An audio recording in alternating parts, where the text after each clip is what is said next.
Good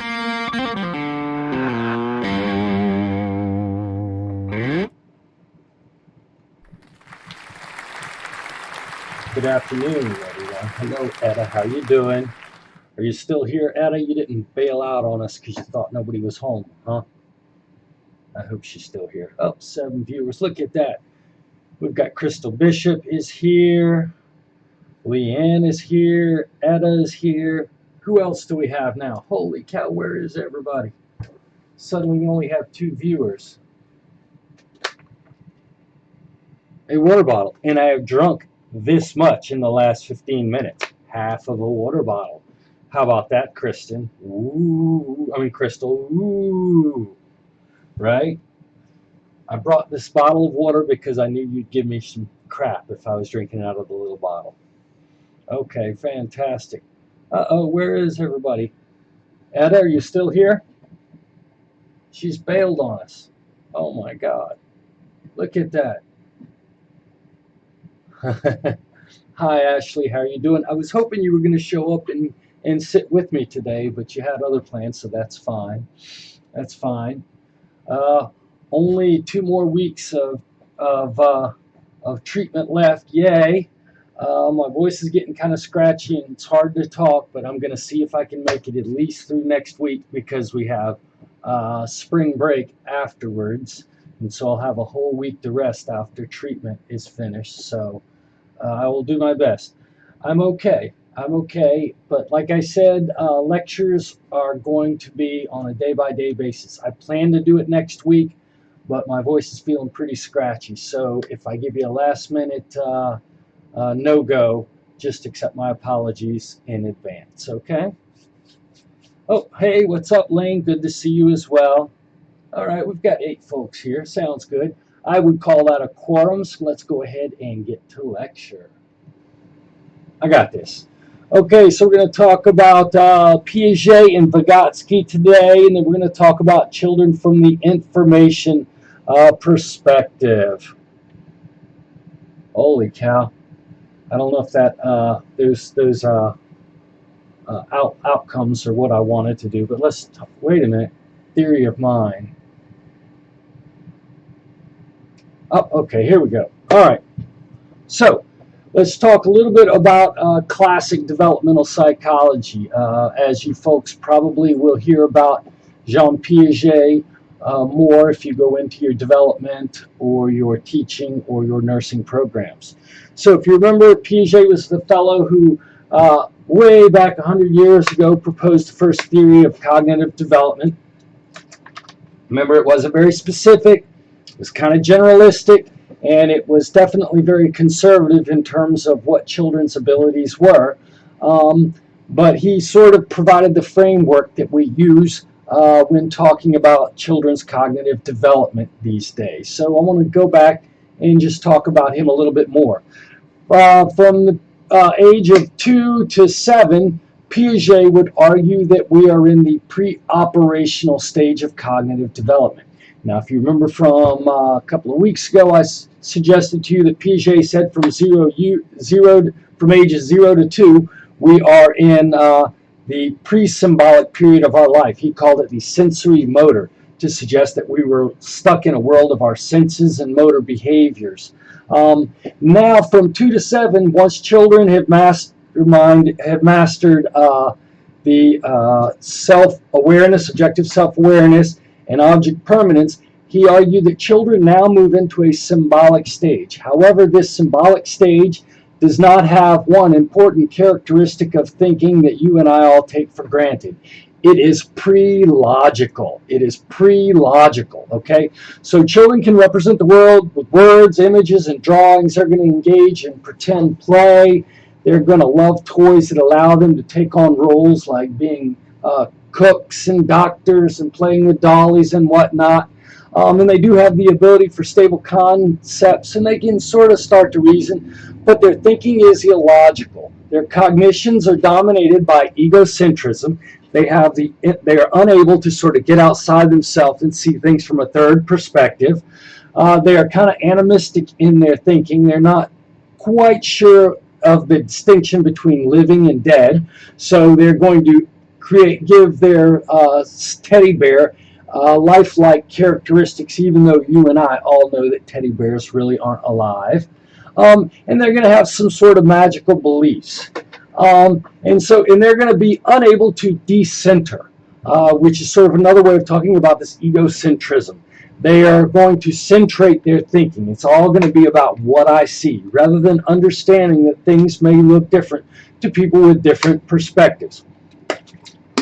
Now, he argued that you can break this substage into further substages. He called the symbolic function substage and the intuitive thought substage. Basically, the difference between these is the kids aged 2 to 3 in stages 2 and from ages 2 to 3, children do have this this ability to represent objects, but they are really quite illogical in their thinking. So they're going to really demonstrate egocentrism, the inability to distinguish one's own perspective from somebody else's, and they're really going to show animism. They're going to start to lose these as they move into the intuitive thought substage.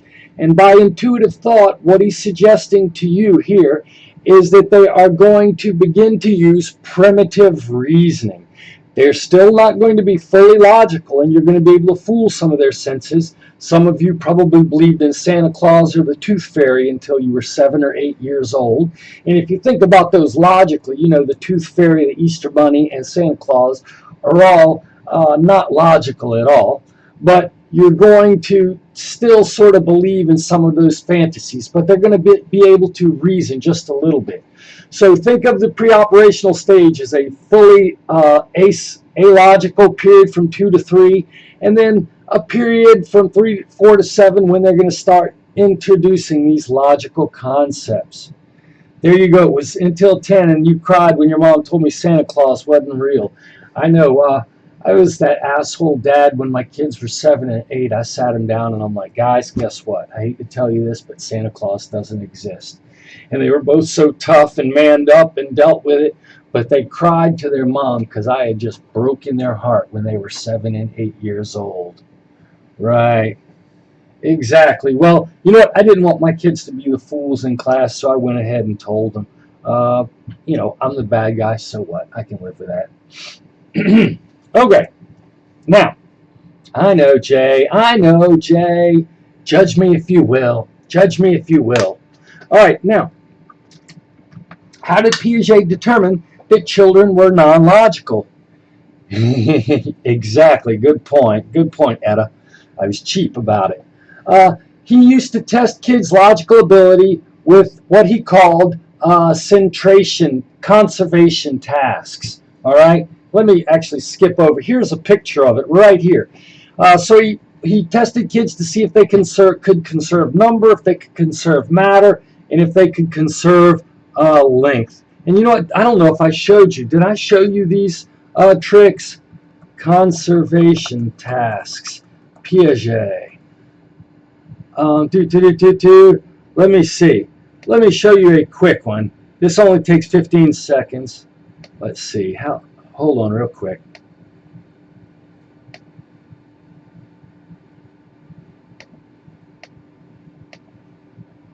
Oh, this one's too long.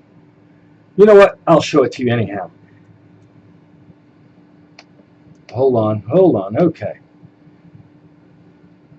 Here you go. So, here's what he would do. He would give kids these objects, and he would change the characteristics a little bit and see if children could understand that the objects stayed the same even though they looked a little bit different. What I'd like to do right now is show you an example of these Piaget. Good point. You know, right, it is kind of a heartbreaking moment and can be embarrassing when it happens. Go ahead and watch this young kid right here take the Piaget and conservation tasks. This is about a 3.5-minute video. If you folks would, please take the time to watch this quick video for me.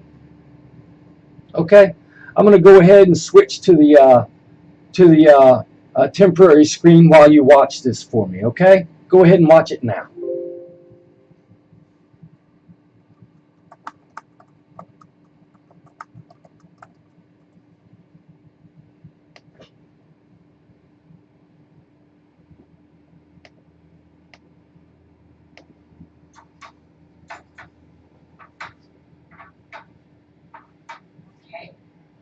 row have more quarters? Does this row have more quarters, or are they the same? The same. The same? Okay, now watch. Now, does this row have more quarters? Does this row have more quarters, or are they the same? That one has more quarters. That one has more quarters? Yeah. Why does that one have more quarters? Because it's stretched out. Because it's stretched out? Okay, so how many are in this row? 1, 2, 3, 4, 5. Okay, how many are in this row? 1, 2, 3, 4, 5. So, are there more in this row, or are they the same? The same. The same? Okay. Okay, so we have 2 sticks. Is this stick longer? Is this stick longer, or are they the same? The same. The same? What about now? Is this stick longer? Is this stick longer, or are they the same? That stick is longer. The stick is longer? Yeah. Can you tell me why? Because you moved it over. So now it's longer. Yeah. Okay, tell me. I'm going to pour water into each of these cups, and you're going to have to tell me when they have the same amount, okay?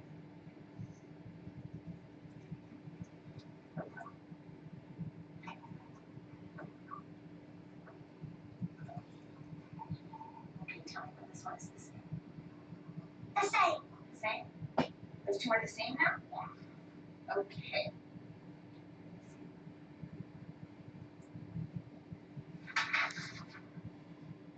The way it's the same. Good. Okay, now watch this. We're going to take the blue water from this glass, and we're going to pour it into this glass. Now, does this glass have more water? Does this glass have more water, or are they the same? That has more water. This one has more water? Can you tell me why? Because that one's higher than that. That one's high.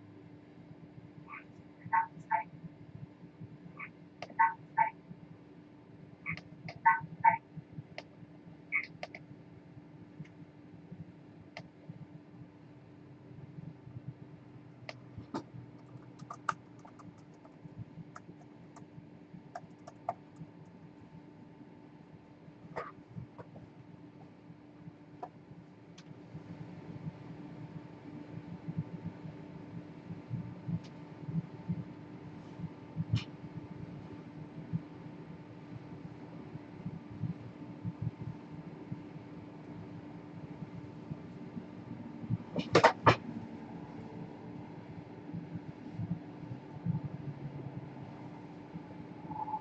Okay, so those of you who have finished watching, okay, that's good enough, Leanne. You can come back to me. You can come back to me now if you want. Okay, so when you finish, go ahead and tell me, what did you notice about those kids' reasoning ability? What did you notice about those kids' reasoning ability?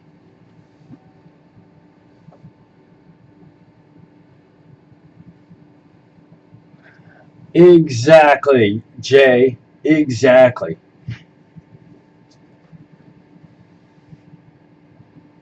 They were using, right, their eyes more than their brain.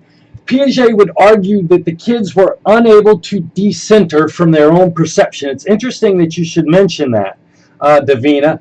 They were centered on their way of perceiving it. Because it looked different to them, they couldn't understand that the characteristic hadn't changed. Even though it was still the same, it looked different. So what he would argue was that these children were unable to decenter. And what you saw were conservation tasks. And these were tests demonstrated by Piaget that showed that kids didn't yet have logical ability. Now, he came up with this term right below me called the horizontal décalage. And what he meant by that was that some kids, they didn't figure all of these out at the same time. They might figure out number first, then they might figure out matter, then they might figure out length, right? And then he had these seriation and these classification tasks. And he found that kids could do some of these, but not all of these. And people asked him, Piaget, why if kids are in this stage, why can't they do all of them at the same time? He said, oh, it's because it occurs in a horizontal décalage. Some of these tasks will become available to these children before other kids. And so this is a major demonstration of the lack of logical ability that characterizes the pre-operational period of cognitive development. Okay? Does that make sense? Now, I'd like to move on and talk for a moment about this fellow named Lev Vygotsky. He's also another classical psychologist from way back in the early 20th century, the 1900s, and he had sort of an alternate view on cognitive development. Whereas Piaget did not really think that other people in social interaction had anything to do with kids' cognitive development, Vygotsky was a social constructivist. He thought that children think and understand primarily through social interaction.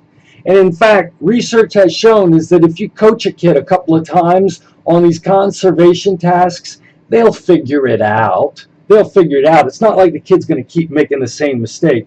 You could figure them out. Right, the cookie was pretty funny, Etta. I used that with a sandwich one time. My kid wanted 2 pieces of a sandwich, and I only had 1 piece of bread, so I made him one of those half pieces of bread sandwiches for peanut butter and jelly. And I usually cut the sandwiches in half. My kid was pissed because I only gave him 1/2. I took out the knife and cut it into 2 quarters. He immediately quit crying. He was so happy because I'd given him 2 sandwiches like I promised.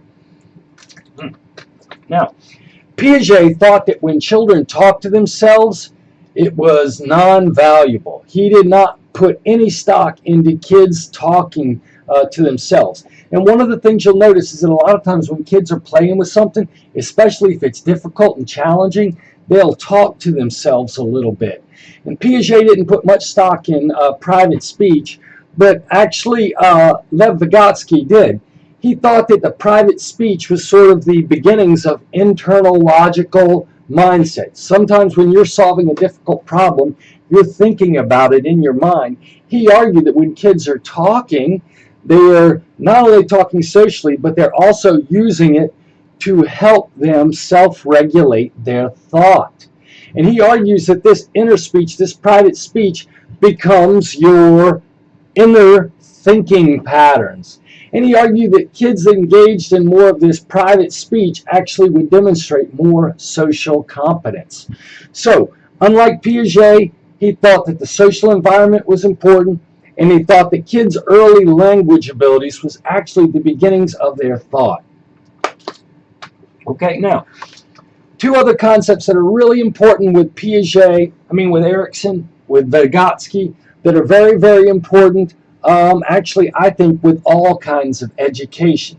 The first is the zone of proximal development, and the second is scaffolding. Now, if you think about it, how many of you like do any of you do puzzles out there? Crossword puzzles or Sudokus or word finds or anything like that? You've probably had the experience, if a puzzle is too easy for you, you get bored with it, right? You just get totally bored.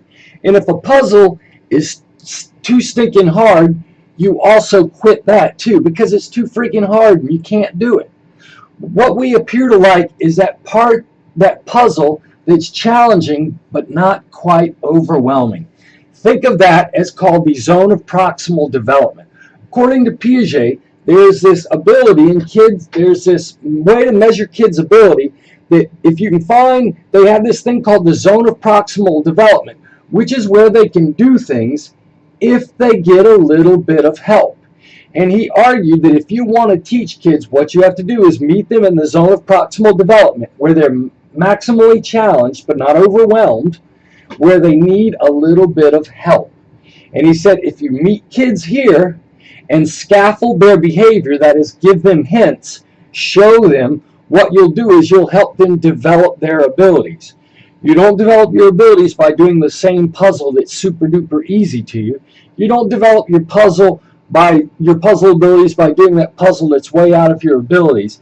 Instead, you do those difficult puzzles and you get people to give you hints or to scaffold your behavior, right?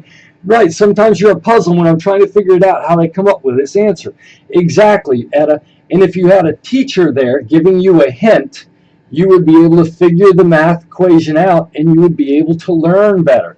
And that's why it's best when a teacher gives you problems and lets you work on them in class. They're putting you at your zone of proximal development. I can almost do this, but I just need a hint. And then they give you the hint, they scaffold you, and your behavior gets better. Does everybody understand Vygotsky's zone of proximal development and scaffolding?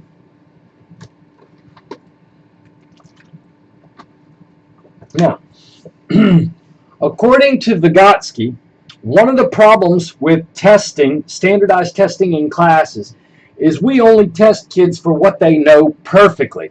But you know what?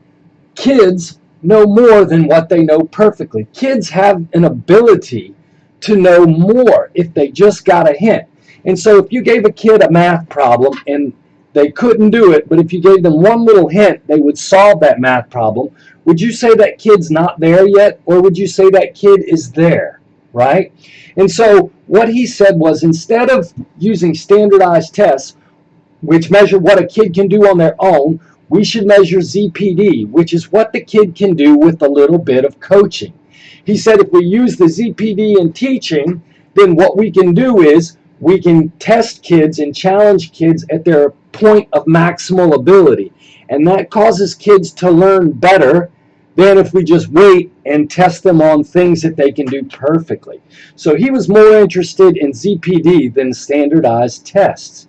And he also argued that, you know what, we can break classrooms down into the kids who know how to do something, and we should use them as mentors to help the kids who can't quite do something as well.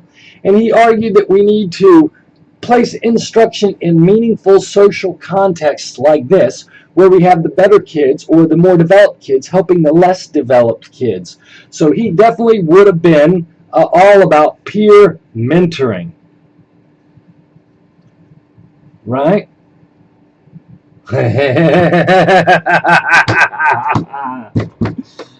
Ooh, touche, Crystal Bishop. I guess I should, shouldn't I? You know what? Maybe I'll be there for your next exam giving you hints. But you know what? I need to make the test a hell of a lot harder. How about that? I'll make it super hard in essay, but I'll give you hints. Is that a deal? Shake on it? Probably not. Now, just like Piaget, Vygotsky was pretty vague about age-related changes, and he didn't explain exactly how these kids' socio-emotional abilities contribute to their cognitive development. Yes, it did, didn't it? And he may have overemphasized the role of language in thinking. Most modern developmental psychologists think of language and thinking as two different things. Excuse me. Vygotsky died at the age of 37 from tuberculosis. He died way earlier than he should have, and he really had just gotten started as a psychologist and a scientist when he developed. So we never know what Lev Vygotsky really would have given us. However, he is one of the three most famous, iconic Russian psychologists. Ivan Pavlov was his mentor, right? And Alexander Luria, who became a really famous cognitive psychologist who studied memory, was his student. So he is one of three super duper famous Russian psychologists. And here's a quote by him. This is the final thing I've done in psychology, and I will likely Moses die at the summit, having glimpsed the promised land, but without setting foot on it. Farewell, dear creations. The rest is silence. Wow. What a way to go out, right?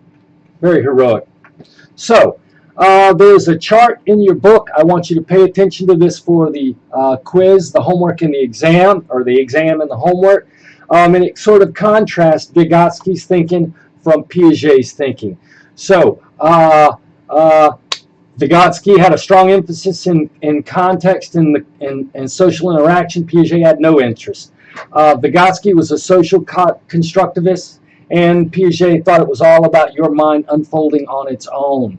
Vygotsky never talked about stages of development, whereas Piaget had definite stages of development. Vygotsky talked about the zone of proximal development, while Piaget talked about schemes.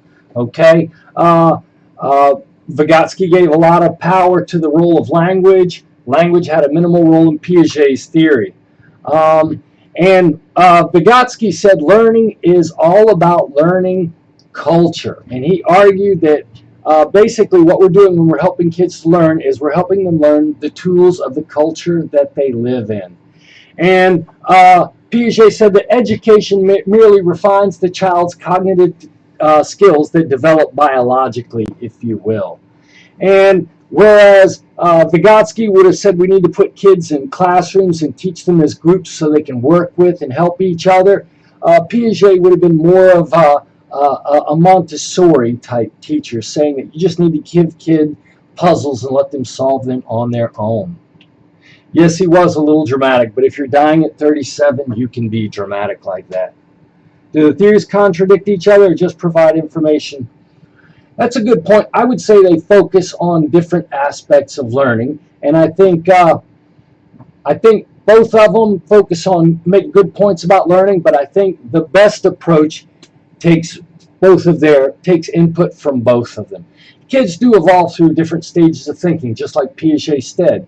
I do think the schema, the knowledge structures grow and develop as we test them out. And so I believe in schemas and assimilation and accommodation. However, I do believe in the zone of proximal development, the fact that knowledge is cultural and that knowledge is social. So I would say they were just going down different roads, but you should really put them both together. Glad to have you, Ryan. We're just talking about Piaget and Vygotsky. Now, let's move on to the modern cognitive approach. And the modern cognitive approach is sort of characterized by the videos that I've shown you for the last couple of weeks, showing how kids solve puzzles, how they figure out depth perception, how they figure out whether or not a tool is useful or not, whether or not they figure out they need help. And so we're going to talk a little bit about the modern cognitive approach in early and middle childhood. And we're going to talk specifically about attention, because that's what's really developing in this 2 to 7 year old age. And attention is focused and extended engagement with an object, task, event, or other aspect of the environment. And you can think of it in two parts. Executive attention is deciding what to pay attention to, planning on how you're going to do a task, monitoring your progress, and that means finding out when you've made errors. So think of executive attention sort of as meta attention. It's deciding, how am I going to pay attention, and am I doing it well? The other part of attention is extended engagement with an idea. And if you've ever talked with a 2-year-old, you know you've got about 15 seconds worth of conversation before they're thinking about something else. You can't have a 5-minute discussion with a 2-year-old. You know what I mean? They're just going to go all over the place, and they can't focus on anything for a long time. And in fact, you can think about these early childhood, their deficiencies with attention are deficient in 2 ways compared to adults. Number one, kids a lot of times don't know how to pay attention to relevant dimensions. Instead, they pay attention to salient attentions, things that seem bolder or louder. So they don't necessarily pay attention to what is relevant. Instead, they pay attention to what is salient. And sometimes they'll miss important parts of what you're describing to them because they're paying attention to the fact that you've got a cool red paper bag with you, right? You know what I mean? Exactly. Sounds like a conversation with your boyfriend, right? So if the kid comes in and you're giving instructions to a kid, but you're holding a red balloon, the kid's going to pay attention to the freaking red balloon instead of you telling them what they need to do with that red balloon. And the other thing is, kids are not very planful in terms of their intention. If you'll see the picture right underneath me, what I might ask you to do is to tell me which of these 2 houses has the exact same images in the window. And if you looked at pair A and pair B, which of these 2 windows, which of these 2 houses has the same exact objects in the windows? Exactly. That's exactly why they use activities better to teach. You know what? Actually, Davina, why don't you wait until we get these? This is pre-kindergarten. Why don't you save that question for 2 weeks from now when I'm talking about early childhood education? We're going to talk about concrete versus concrete versus abstract reasoning. That's a good point, but we're not there yet. Okay, there you go. It's A, the two on the top. Now, what's the best way to solve this problem? To look at each window, left to right, top to bottom, right? Now, if you give this same task to a 3-year-old, they're not going to go left to right, top to bottom. They're going to look at the top left window, then they may look at the bottom right window, then they may look at the middle left window, then they may look at the top right window. They're not very planful in how they solve a problem. Preschool children are all over the place in the planfulness of their attention. So they get fooled by salient things rather than paying attention to what's relevant, and they're not very organized when asked to do a comparison task.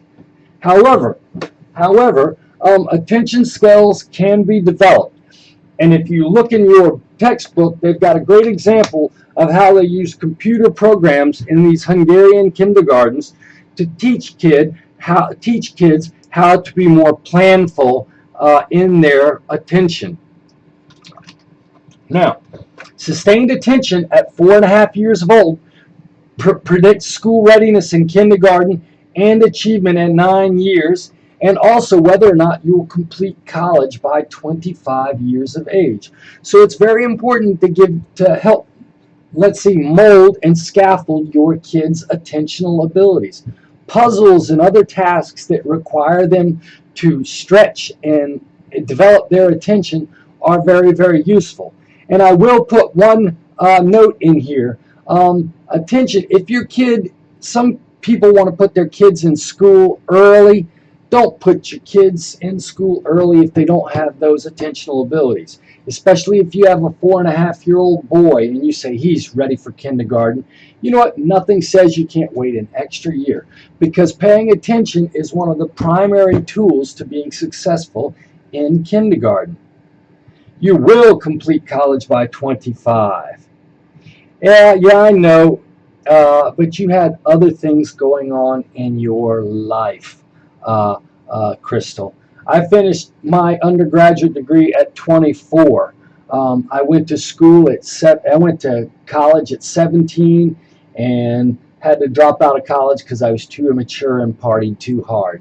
So do not worry if you don't get through college by the time you're 21 or 24. And if you make it at 40, you are good to go then, Crystal. What ages is it acceptable? You know, I'm not a clinical psychologist, but you can typically AD and ADHD is not really. Here's the point. Most clinical psychological problems aren't diagnosed until they become a problem. So attention isn't really important at 2 years old and 3 years old and 4 years old. Most of the time, ADHD is going to be diagnosed when your kid gets into school, if they're unable to pay attention like the other kids do, all right? So really, we don't diagnose something as a psychological problem unless it meets these 3 characteristics. It disrupts your ability to perform, it causes distress, or it seems really, really outlandish to other people. And so most of the time, being a little lax in your attentional abilities doesn't matter at 3. So typically, clinical psychologists don't diagnose it until we get to the school years. Exactly, Lane. Probably because you were having trouble in... I just took a 2-year break because I was too drunk and stoned to be a college student, Ryan.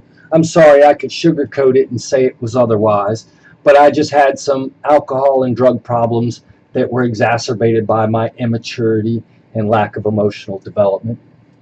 I dropped out a couple of years. I got my job as a carpenter, and it took me falling 25 feet off a house and breaking my arm and messing my face up to realize that there are better ways to make a living than being a carpenter. So that focused me in a moment, and I got back in the classroom and never looked back. Hopefully you won't need as dramatic a moment to get your life on track, but for me, that was the way I was. Exactly, you probably had some compulsive behaviors and hyperactivity, Lane, and because it was distracting to the rest of the class and disruptive to the rest of the class, and it was causing you to perform poorly, you had to be diagnosed. And that's typically when we diagnose psychological problems. Well, thank you, Ryan. You know what? Very few of us live charmed, perfect lives. So all of you out there in YouTube land watching this lecture saying, wow, he's a college professor and he has a PhD and I'm this and that and my life hasn't worked out perfectly. I promise you, for very few people does life work out perfectly and magically. Life is a dirty, convoluted, messy kind of thing. Exactly, Karita. Everybody has their own race to run, and some people are well ahead, and some people aren't. And you know what? Some of those people that get so far ahead, you know what? Sometimes they become unhappy 40-year-olds, and I am the happiest 50-year-old I possibly could be. So you just got to live your own life. Now, what other things do modern cognitive psychologists study? They study short-term memory and long-term memory. Short-term memory, if you remember that from Psych 150, is the information you keep in your conscious awareness through rehearsal while you're thinking about it. It's controlled by your frontal lobes. And we typically talk about Miller's magic number, 7 or plus or minus 2 chunks that people can keep in their memory banks, right? Now, children cannot keep a lot of things in their short-term memory. If I wanted to, I could give you a list of 7 things to pick up from the grocery store. Pick me up some bread, some milk, some eggs, some lettuce, some tomatoes, and some carrots. You probably could remember those 6 things.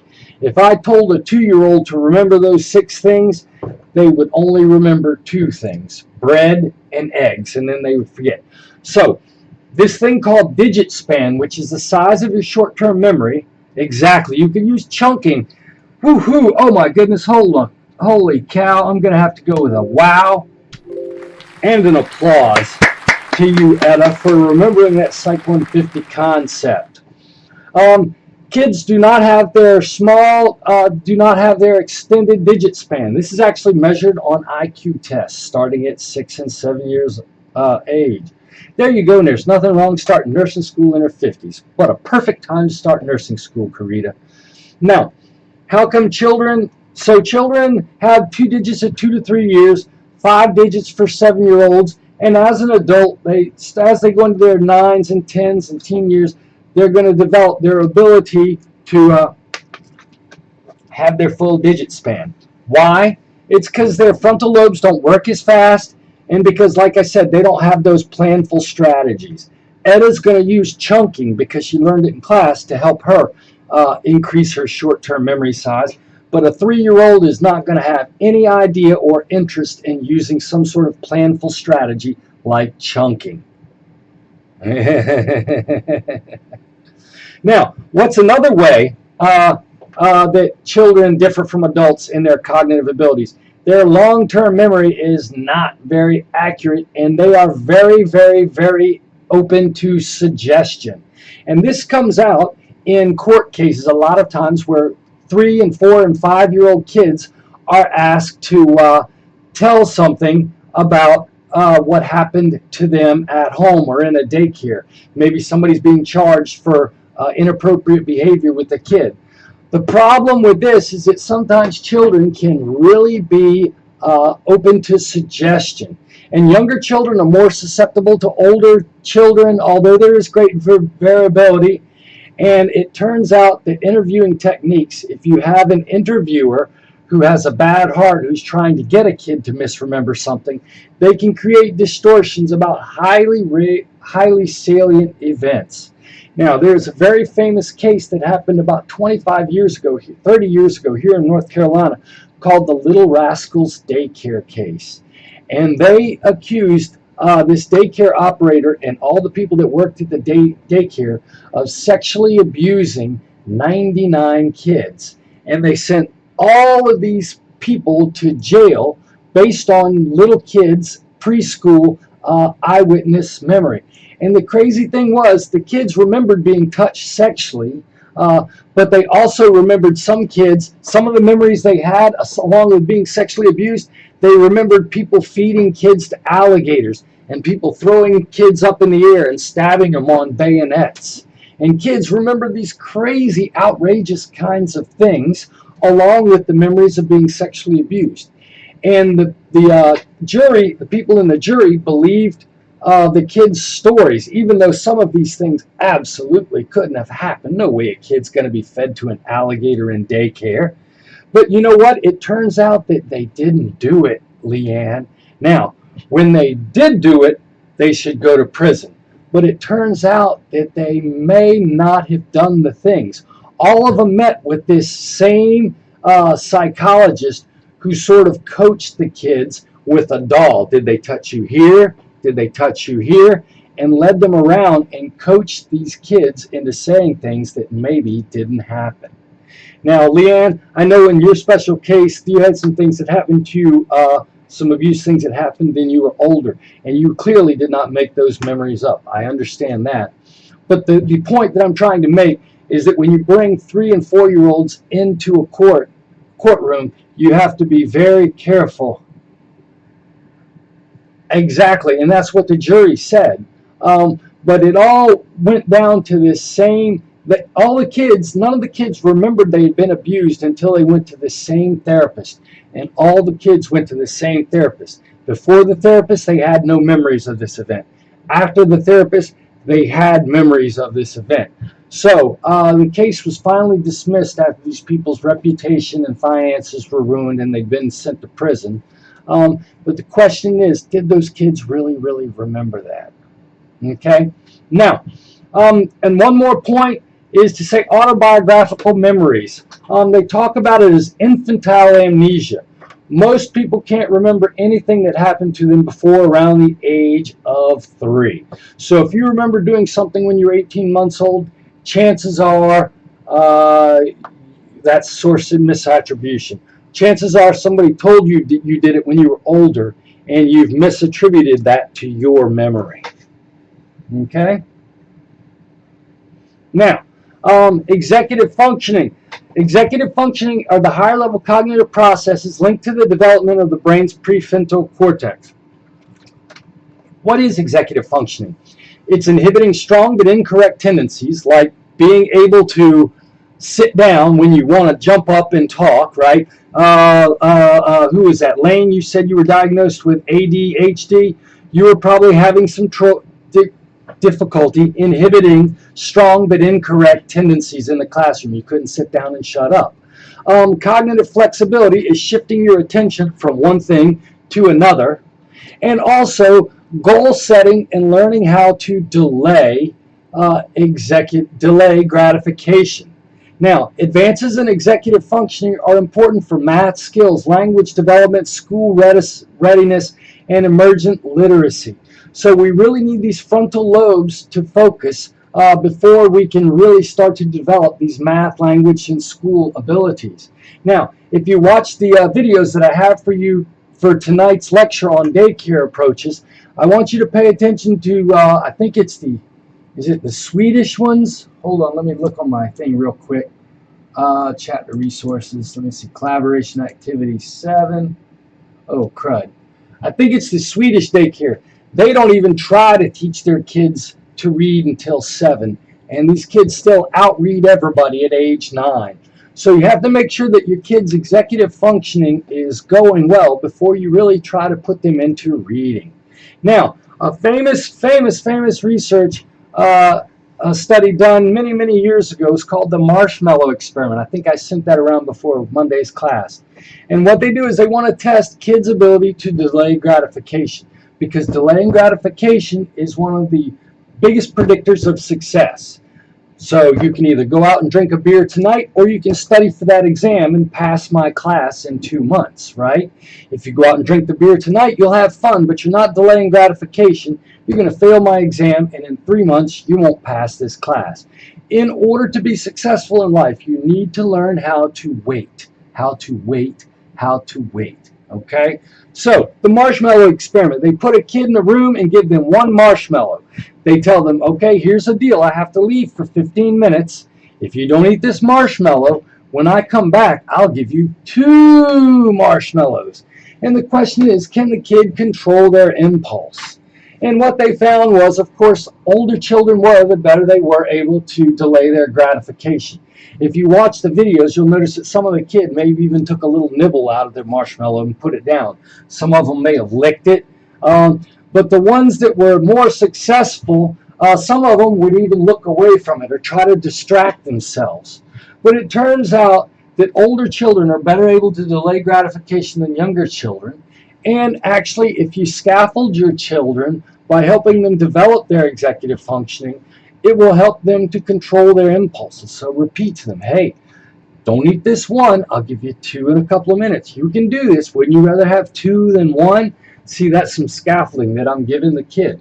Now, it turns out that being able to delay gratification is linked to later success in life. Higher SAT scores, higher GPA in college, being better able to cope with stress, and you make and keep more of your money.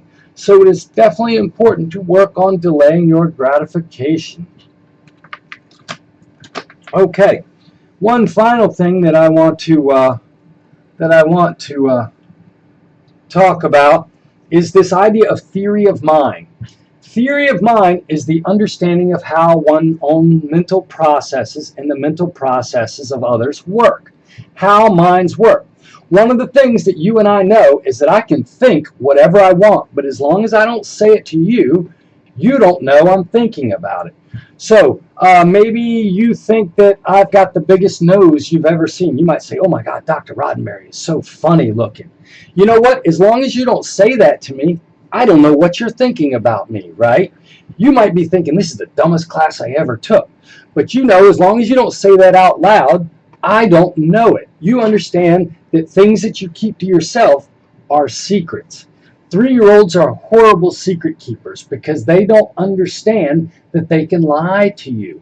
And in fact, lying to you represents sort of a cognitive developmental ability. They're beginning to understand the theory of mind. Now, from 18 months to 3 years, children begin to understand 3 mental states. They begin to understand, thank you, Etta. They begin to understand that others may see something differently than they do.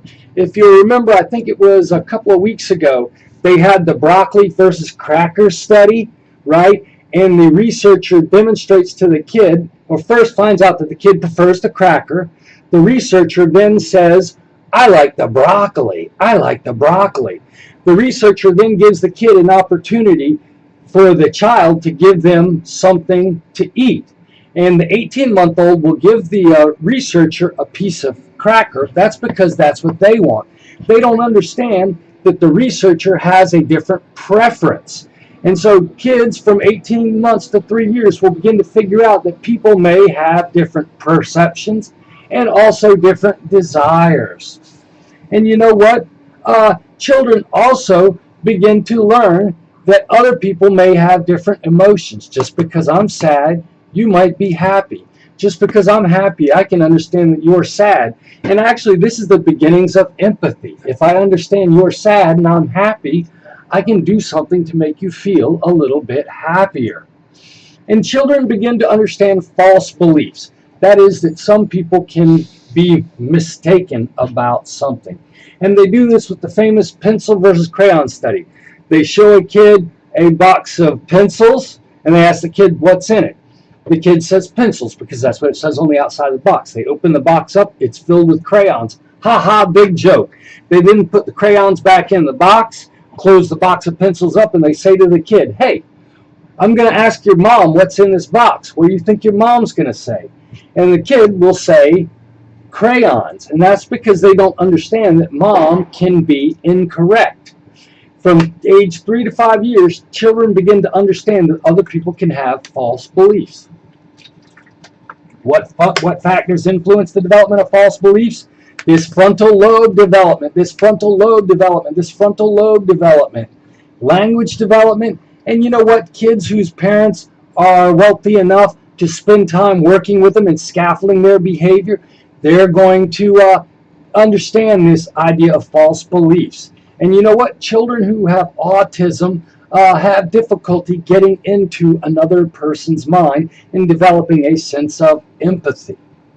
Okay, so that's all I had to say today.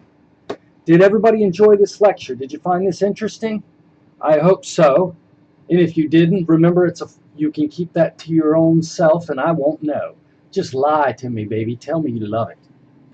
And you know what, Crystal? Another dead soldier. Oh yeah, I drank my water today. Okay, great. Fantastic. Ashley, Leanne, Davina, Etta, goodness me, Lane, Ryan, Karita. It was good to see everybody. Heather, thanks for participating today. It's good to see each and every one of you. Crystal, you too. Hey, remember, we're going to talk about daycares tonight. I got about 4 or 5 videos. Please try to watch them. It's really cool to see how they do daycare around the world and how they're similar to what you would think the culture is interested in doing. And I want to know which of these daycare types seems most interesting to you, which one you would like the best. And then we're going to ask the question, would y'all be willing to spend more tax money to ensure cheap or free awesome daycare for everybody in our country? Do you think it's a valuable public good? Okay, so take care, and I will see you tonight at 8 p.m. Bye.